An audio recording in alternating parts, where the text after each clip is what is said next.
আপনি ভালো করে বলেন। বয়স হয়েছে তো, কত বয়স আপনার? তাও কত হবে? 40-42 তো হবে।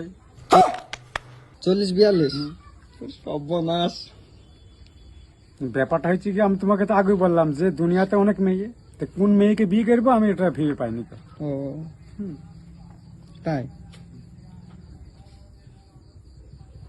আপনি কোথায় মেয়ে দেখতে গেছিলেন একবারে? না, মেয়ে দেখতে যাইনি। হুম মেয়ে সেরকম আমি দেখতে যাইনি, মানে মানে মেয়ে দেখেছি যে আমি এই মেয়েটাকে দেখলাম, হুম আবার একটা মেয়েকে ভুলে গেলাম, এই মেয়েটাকে দেখলাম আবার একটা মেয়েকে ভুলে গেলাম। মানে আমি কোন মেয়েটাকে যে কি দেখা যাচ্ছে, আমি কাটিনা কাইফকে দেখলাম, দেখা যাচ্ছে ঐশ্বর্যা রায় চলে আসলো, দুজনাকে ভুলে গেলাম। এবার দেখা যাচ্ছে শ্রীদেবী আসলো, মাধুরীকে দেখলাম, শ্রীদেবীকে ভুলে গেলাম। দেখা যাচ্ছে বাংলাদেশের দেখা যাচ্ছে বহু নায়িকা আছে, ওরকম নায়িকা দেখলাম। দেখা যাচ্ছে ইন্ডিয়ার যত মানে স্বাভাবিক যে মেয়েকে একটা করে মেয়ে দেখে যে যেরকম ওর চেহারা ভালো লাগে, খানিক্ষণ ওকে দেখলাম, আবার একটা চেহারা দেখলাম ওকে ভালো লাগে, আর একটা চেহারা দেখলাম ওকে ভালো লাগে। মানে কোন মেয়েকে বিয়ে করবো আমি এটা মানে ভেবে পাসিনি, আর মানে আমি কাকে বিয়ে করবো আমি এটা পাসিনি,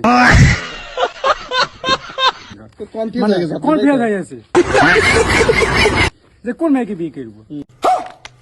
দুনিয়াতে বহু মেয়ে, হ্যাঁ, সেই জন্য আমার এত বয়স হয়ে গেল।